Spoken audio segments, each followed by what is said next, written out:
મલ્લિકાર્જુન ખડગે દ્વારા 6.5 કરોડ ગુજરાતીઓનું અપમાન કરાતા ભાજપ નર્મદ દ્વારા કમલમ ખાતે વિરોધ પ્રદર્શન બેઠક યોજાઈ। ધારાસભ્ય ડોક્ટર દર્શનાબેન દેશમુખ સહિત જિલ્લા હોદ્દેદાર અને કાર્યકરો રહ્યા ઉપસ્થિત। કોંગ્રેસના રાષ્ટ્રીય અધ્યક્ષ મલ્લિકાર્જુન ખડગે દ્વારા ગુજરાતની જનતાને લઈ કરાયેલા નિવેદનથી 6.5 કરોડ ગુજરાતીઓનું અપમાન થયાનું ભાજપ નર્મદા જિલ્લા દ્વારા જણાવવામાં આવ્યું। અપમાનજનક નિવેદનના વિરોધમાં નર્મદા જિલ્લા ભારતીય જનતા પાર્ટી દ્વારા રાજપીપળા સ્થિત ભાજપ કાર્યાલય કમલમ ખાતે વિરોધ પ્રદર્શન બેઠકનું આયોજન કરવામાં આવ્યું। વિરોધ પ્રદર્શન બેઠકમાં નર્મદા જિલ્લાના ધારાસભ્ય ડોક્ટર દર્શનાબેન દેશમુખ વિશેષ ઉપસ્થિત રહ્યા। તેમની સાથે ભાજપના જિલ્લા હોદ્દેદાર, મોરચા પ્રમુખ, પદાધિકારીઓ તેમજ મોટી સંખ્યામાં કાર્યકરો હાજર રહ્યા।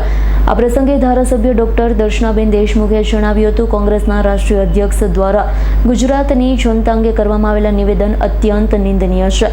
ગુજરાતે દેશના વિકાસમાં અગ્રણીય ભૂમિકા ભજવી છે અને ગુજરાતીઓનું આ રીતે અપમાન કરવું એ સમગ્ર રાજ્યનું અપમાન છે। તેમણે વધુમાં જણાવ્યું છે, ગુજરાતની જનતા કોંગ્રેસને યોગ્ય જવાબ આપશે। આવા અપમાનજનક શબ્દો માટે કોંગ્રેસે ગુજરાતની જનતા પાસે માફી માંગવી જોઈએ। બેઠક દરમિયાન ભાજપના હોદ્દેદારોએ પણ કોંગ્રેસ પર આકરા પ્રહાર કરતા જણાવ્યું હતું કે કોંગ્રેસ સતત ગુજરાત વિરોધી માનસિકતા સાથે કામ કરી રહ્યું છે। ગુજરાતે વિકાસના નવા માપદંડ સ્થાપ્યા, વિકાસથી કોંગ્રેસ હતાશ થઈ ગઈ છે। અંતમાં ભાજપ નર્મદા જિલ્લા દ્વારા કોંગ્રેસના રાષ્ટ્રીય અધ્યક્ષના નિવેદનની ઘોર નિંદા કરવામાં આવી। ગુજરાતીઓના સન્માન માટે સતત લડત આપવાની પ્રતિબદ્ધતા વ્યક્ત કરવામાં આવી રહી છે। ગુજરાતના લોકો માટે, 6.5 કરોડની જનતા માટે મલ્લિકાર્જુન ખડગે જેવા સિનિયર આગેવાન અને કોંગ્રેસના પીઢ કાર્યકર જ્યારે ગુજરાતીઓ માટે આવા અભણ અને મૂર્ખ જેવા શબ્દો ઉપયોગ કરતા હોય ત્યારે મને એમની માનસિકતા ખબર પડે છે કે કોંગ્રેસીઓએ એમની માનસિકતા કેવી છે કે ગુજરાતીઓ એમને ક્યાંક ને ક્યાંક ખટકે છે।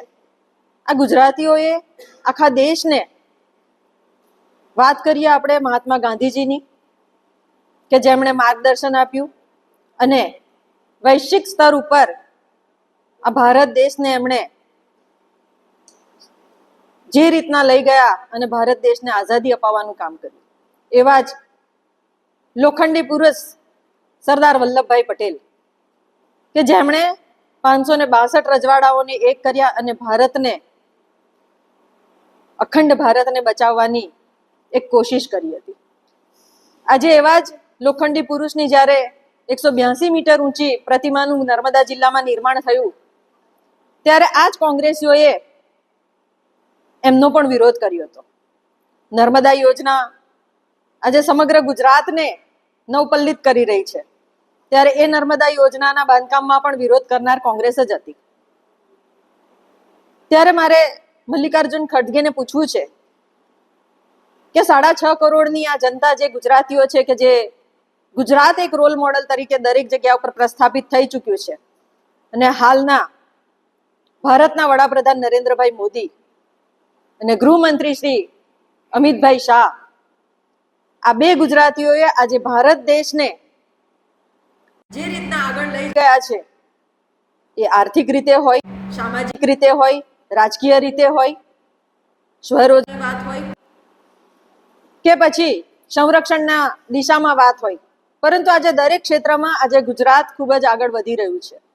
ત્યારે ક્યાંક ને ક્યાંક આ કોંગ્રેસીઓને ગુજરાતની જે આ ક્ષમતા છે, ગુજરાતનું જે આ ટેલેન્ટ છે અને ગુજરાતીઓની જે હિંમત છે ને, એ હિંમત એમને ક્યાંક ને ક્યાંક ખટકે છે।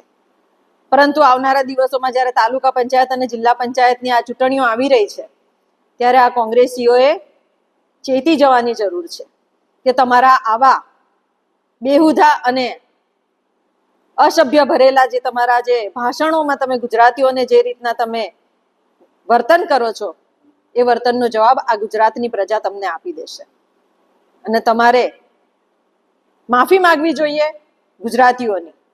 તમારા આ શબ્દોનો અમે સખત શબ્દોમાં વિરોધ પ્રદર્શિત કરીએ છીએ। દીપક જગતાપનો રિપોર્ટ, S9 ન્યૂઝ, રાજપીપળા। અમારી તમામ માહિતીથી અપડેટ રહેવા માટે જોડાયેલા રહો S9 ન્યૂઝ સાથે।